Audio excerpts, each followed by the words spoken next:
Any chick that sleep with two dudes in a 24-hour span, in less than a 24-hour span, don't deserve to flourish the way Angela has. What's going on, you guys? Welcome back to Couch Potato, where we love television more than we like Angela. Valdez? Kardashian? Honestly, I don't like either one of them. I like one of them. I'm the Couch Potato, and today I have with me Sweet Potato. And you got your boy Potato Head. And welcome back to your weekly Power Recaps. Season 4, Episode 3. Why didn't I get the memo to wear a cool shirt? Because I have on a dress shirt, you have on Power Rangers, Hey Arnold, and I'm in a dress shirt. I mean, honestly, this is our swag on the daily. I don't know what you do. I just want to be updated, guys. I mean, today we have the weekly Power Recap. Also, I want to give a quick shout out. Today is our anniversary. It is! Happy anniversary, guys! Yeah, a whole lot of power. Yeah, I know. All right. First, we're going to go ahead and get into the highlights. You know what today is? 3 episodes in, and we have. Yeah, I will say this though. I wish she would get as much. She's not that great of an actor to me. I'm sorry, Raina. She's not. She getting her practice right now. She is. I'm like, dang, y'all couldn't give her a few more lines in the earlier season, so she'd be ready for this moment.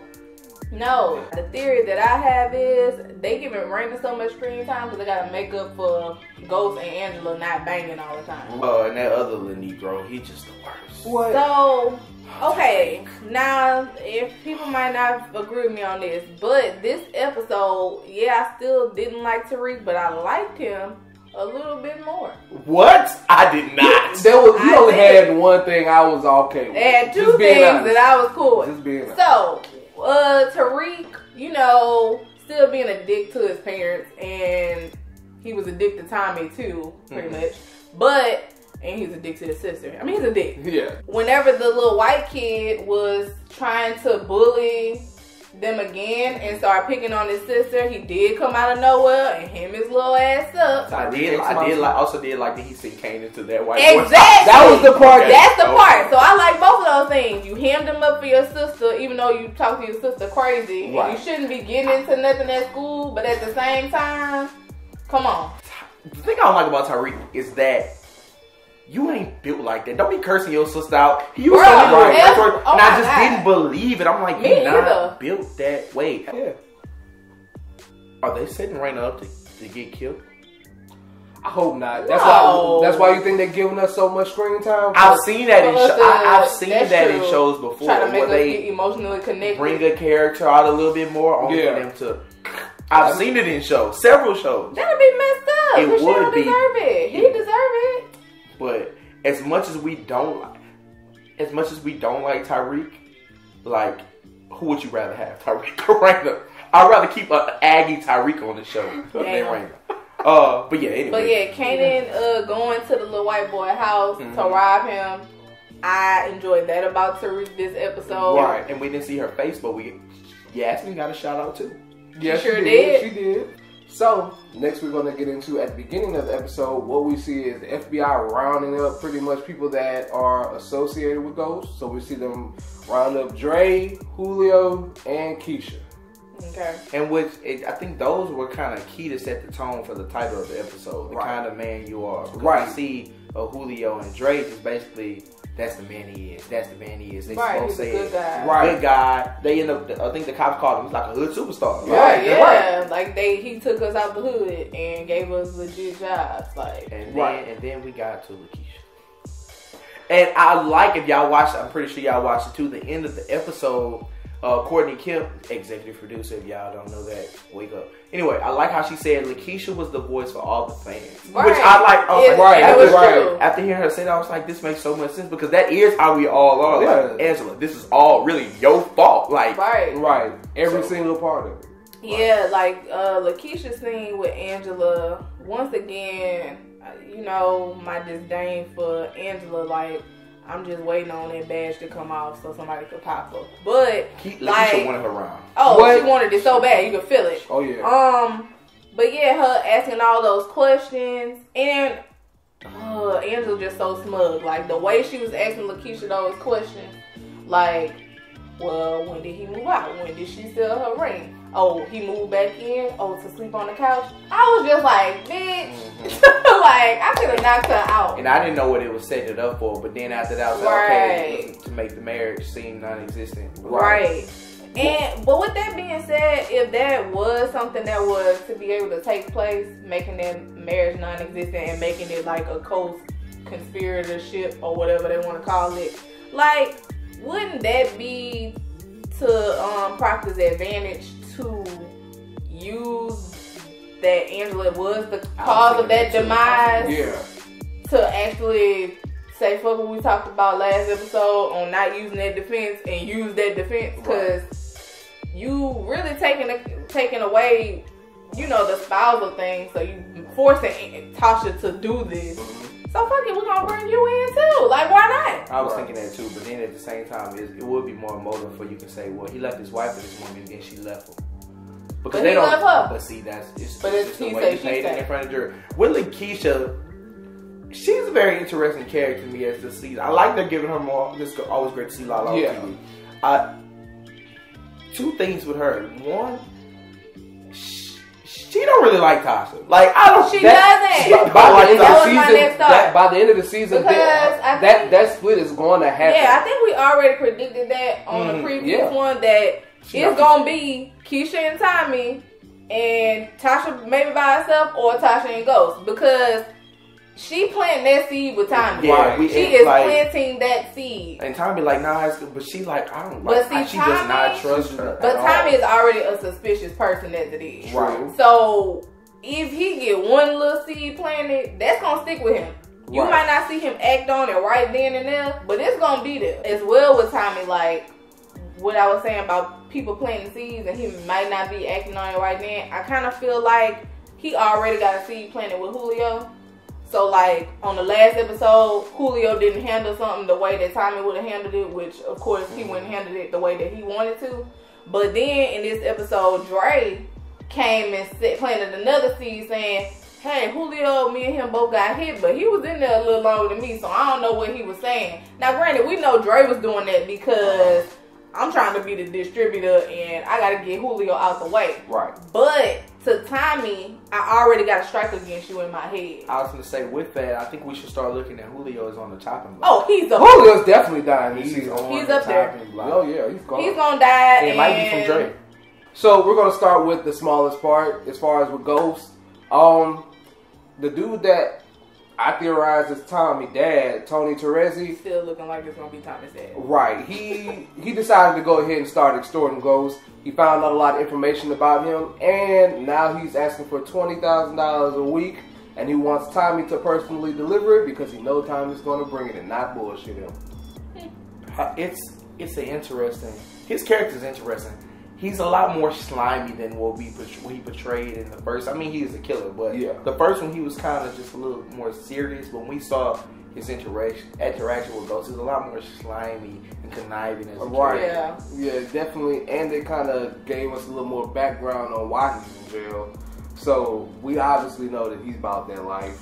I don't think he laughed. I mean, we're seeing Ghost each and every episode get to a part. We're seeing Jamie get to the episode, each and every episode where the ghost is coming out. And I was about to touch on that. Back to like the title of the episode, The Man You Are. I feel like the scene between him and Teresi was a big take on that, because you have Teresi rolling up on you saying, I know who you are, blah blah blah, but you in jail. You supposed to be James. So James would be like, I don't know what you're talking about. Sorry, sir. And if you have some information that you feel that you need to share with an attorney, by all means, go do so. Right. You know what I'm saying? Right. I ain't just gonna be like, well, how much you want? Like, they brought in a new lawyer, Terry Silver. Very, I mean, he's good, but he has his own. It's not like an evil agenda. He just wants to be a good lawyer. At least that's what he's portraying right now. He just wants to be a good lawyer. And he wants to help Ghost so he can help other people who are innocent. I think you get with Terry Silver, the new lawyer. You finally get someone who comes into the case innocent with no agenda. So I can judge you with no bias. Like even with John, who came in his first chair, he didn't like Proctor, so he Right. had He his got his agenda own is motive. just to beat Proctor. So I'm gonna try everything possible. Yeah. With Terry, I just come in and win. Right. So he was very key with explaining why the title of the episode was. We saw it in the beginning, but he kind of wrapped it up in the end when he was like, "What kind of man you think I am?" And he was like, he touched on the jumpsuits like this, like I see who you are. Right. You might not be guilty for this crime that I'm about to help you get out of, but you guilty for something. Like you're not here for no reason. Right. I thought he was. I didn't like him, especially when he was trying to get him to take the deal, which we'll get to. But that end kind of wrapped up. I like this character. I like what he represents for the show. So Bailey was the one that both Angela and Greg used in a previous season. She used him to copy Ghost's phone for her, right? Mm-hmm. And then Greg was using him for the same thing and for some other stuff. Right. And they're trying to poach him to say, hey, we need you to testify so we can get, Ghost locked up. And he was like, well, I'll testify for you, but you need to clear Knox's name and you need to investigate Angela as the mole for the whole Lobos case. Right. And they was like, well, for what reasons? Like, blah, blah, blah. And he's like, well, they got reasons. Like, he was not the mole. Right. And his thing is, look, you gonna clear this man's name and I'm gonna help you, or you ain't gonna clear his name and I ain't gonna help you, but I'm gonna figure out how to take Angela down for sure. Right. He was very interesting. And he was sneaky too. It's just, he's gonna be interested to see how he plays out on the show. Yeah. Because I definitely didn't think that he was gonna come back, especially as soon. He probably gonna die. I feel that way too. But I think Sandoval has been sitting in the corner looking at him. Bringing up what you just said with the whole Ghost and Knox, the whole like traffic stop thing. Yeah. Both of their cell phones pinging off the same tower at the same time. You got the street camera view and all of that stuff. And the other defense didn't know nothing about the tape because they didn't look into it. And that's the thing about cops. If you ain't on my radar, you just not on my radar. Okay, Rather than I'm just gonna look at every single person. No, I'm only gonna look at who I'm suspecting. All right, we're gonna talk about the case. The case, it was very interesting how they did it because they had no clue at all. I pretty much forgot myself that Angela brought up the fact that Ghost got pulled over. I forgot she did. I forgot too. Right, I really forgot that she brought that up. I thought she held that to herself. And Terry, he had a hard time finding, proof that Ghost got pulled over because Ghost didn't tell Proctor either at first. Right. So everybody just trying to figure out how did he get which was stupid. Ghost's DNA under his finger. Which was stupid. But in this episode, though, I mean, it was a small victory on Ghost's end. Yeah. Because Terry did finally find the footage. He found the traffic cam video, which is the city camera. Right. So that has to be admitted. Mm-hmm. Also, you got the whole cell phone the two cell phones pinging off the same tower at the same time, so you know they was in the same place. Because the video was dark, but you know who them people were. Right. So that's that. And then what really sealed the deal on it was the fact that she knew that Angela knew about it. Well, not just her knowing, she told them. She told not John. Yeah. She told him about it. He chose not to give a fuck. Right. So the judge, which I really like this judge because he seems pretty freaking fair. Right, like I ain't letting neither one of y'all. Right. So he told them like, I'm gonna split the baby, so I'm gonna keep this evidence, but like he can present this evidence in court, but I'm gonna not throw the DNA out. Well, then Doc was like, well, you can't, cause if you do that, then the jury gonna be like, blah blah blah. So okay, well, is that, or you gonna throw the DNA evidence out? Right. He's like, well, I'll throw the DNA out. I think one of the most important parts of the episode is what happens with John and Angela afterwards. I know we talked about it before we got on cam, but that conversation when he is like, yeah, I'm sorry, I didn't listen to you. You're the most important part of this case.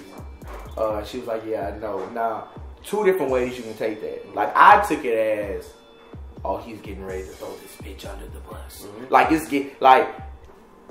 I have to use you. Like, nah, I feel like, and he wants to win this case so bad that he's not gonna accept little shortcomings like that. He wants to win. So I'm looking at it as like, okay, they're gearing up to, and then what he has to his advantage is Mike will go with anybody that's not him. Like, so if that means Angela's under the bus, cool. I'm right. That's true. Run back over one more time. Right. And in that scene between John and Angela, not only did he say those things to her, he upped her on the case. So now she was just on the sideline. Now he officially put her back on the team. So that's going to give her a little more leeway to go around and do some sneaky stuff for him or for herself, whatever. Starting with that scene that we were just discussing, I have like a huge issue. Like, you could take that scene the way that Potato Head just, put that out there. Or you could take it the way that I and a lot of other people feel, because I've been looking at comments and reactions and stuff. And Angela she's not susceptible to karma in this universe, apparently. Like, nothing bad happens to this chick. The worst thing that has happened to her is she was sidelined on the case for 3 episodes. Right, yeah. And now she back on the case and goes broke up with her. That's it. Yeah. That's it. She done broke up a family. She done got somebody killed. Lightweight. Like, she... Like, just so many little things that she's done over time that has all of viewers disliking her, but yet and still, nothing's bad happening to her. And she's not even the protagonist of the show. Ghost is the protagonist of the show, and that nigga in jail. And he probably gonna be in jail the whole season. Like, the way it's looking. Free Ghost. You see what I'm saying? Like it's stacking up for him to be there the whole time. So with that being said, how is the protagonist getting karma, but she ain't the villain per se? She's a villain. Definitely took him a long time for it to come back to him, though. I mean, it did, but she been doing dirt the same amount of time as him. But has she really done anything as bad as Ghost? Ghost is just, I ain't scared. Bust a nigga head a lot. Okay, but regardless, at the end of the day, Angela's character is getting a whole bunch of favoritism. I don't know what's going on behind the scenes. I do see that. I will say I do watch another show, Shout Out to the Haves and the Have-Nots. But a character on that show, she's very evil. Very evil. Veronica. Oh, yep. Mm-hmm. She's the evilest. But, I mean, we have seen in that show that she's still evil. But sometimes she gets what she deserves. Her son stabbed her ass in the chest. Yeah. So, I mean, I'm assuming, like, though she gets favorable treatment, I'm assuming this season, we got 7 episodes left, something's going to happen to Angela. Like, man, at the end of the day, if she don't lose her job, if she don't lose her life, which we know she ain't gonna lose her life, because she done signed on for the next season. Tasha gonna slap her one good time. If nobody beat her up, if she end up back with Ghost, like, honestly, it's just gonna be them 2 reviewing this show. Well, that's it for our review. We want to know what you thought about season 4, episode 3, The Kind of Man You Are. Mm-hmm. If you have any theories or anything, any comments, anything you want to just get off your chest, let us know in the comments below. Subscribe to the channel. Let us know if you like these videos.